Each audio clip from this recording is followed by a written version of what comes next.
বিরোধী দলীয় নেতা কিছু মন্তব্য করেছেন। আসলে একটা বিল পাশ হওয়ার পরে এই ধরনের আলোচনার কোনো সুযোগ ছিল না এখানে। সেটাও রুলস অফ প্রসিডিউরের বাইরে হচ্ছে, যেহেতু ওনারা প্রশ্ন তুলেছেন আমাদেরকে উত্তর দিতে হচ্ছে এগুলো। প্রথমত, প্রেসিডেন্ট কি? বাংলাদেশের বিগত সরকারগুলো যদি প্রেসিডেন্ট দেখেন, যতবার বিএনপি সরকারে এসছে, Bangladesh bank, security and exchange কমিশনে যতগুলো অ্যাপয়েন্টমেন্ট হয়েছে সবগুলো নন পলিটিক্যাল অ্যাপয়েন্টমেন্ট, সবগুলো নন পলিটিক্যাল অ্যাপয়েন্টমেন্ট, আমি ক্লিয়ারলি বলতে চাই।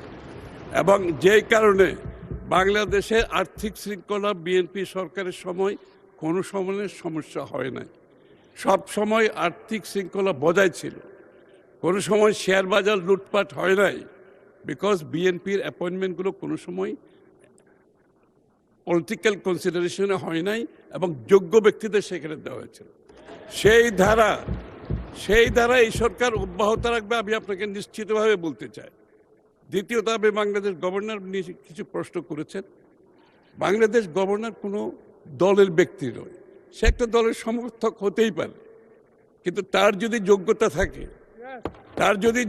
থাকে, তার অ্যাপয়েন্টমেন্টের অসুবিধাটা কোথায়? আপনি কথাটা বলছেন, the proof of the pudding is in eating, so let us wait and see.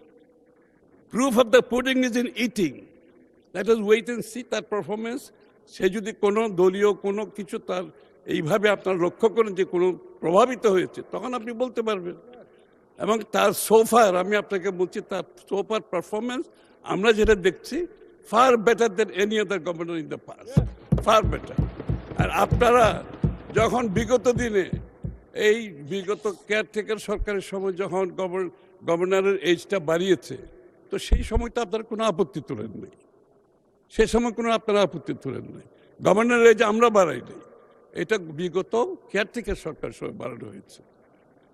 সুতরাং যে কথাগুলো আমাদেরকে মাথায় রাখতে হবে, যে বিএনপির ট্র্যাক রেকর্ড দেখলে আপনি এখানে পাবেন না। দ্বিতীয়, আমি একটা কথা অ্যাড করতে চাই, ইতিমধ্যে প্রধানমন্ত্রী সিদ্ধান্ত দিয়েছেন, মাননীয় প্রধানমন্ত্রী সিদ্ধান্ত দিয়েছেন, ফিনান্সিয়াল সেক্টরে কোনো রাজনৈতিক ব্যক্তিত্বকে অ্যাপয়েন্টমেন্ট দেওয়া হবে না। উনি সিদ্ধান্ত দিয়েছেন, কোনো সরকার বাংলাদেশে এই সিদ্ধান্ত দেয় নাই, বিগত দিনের ইতিহাস নাই বাংলাদেশে। মাননীয় প্রধানমন্ত্রী সিদ্ধান্ত দিয়েছেন ফিনান্সিয়াল সেক্টরে কোনো পলিটিক্যাল অ্যাপয়েন্টমেন্ট হবে না, সেই সিদ্ধান্ত উনি দিয়েছেন। এবং আপনারা নিশ্চয়ই লক্ষ্য করবেন আগামীতে যে ব্যাংকিং সেক্টরে বলেন, আর্থিক সেক্টরে বলেন, কোনো পলিটিক্যাল অ্যাপয়েন্টমেন্ট হবে কি না। মাননীয় স্পিকার, আমার মনে হয় I could make my point. Thank you very much.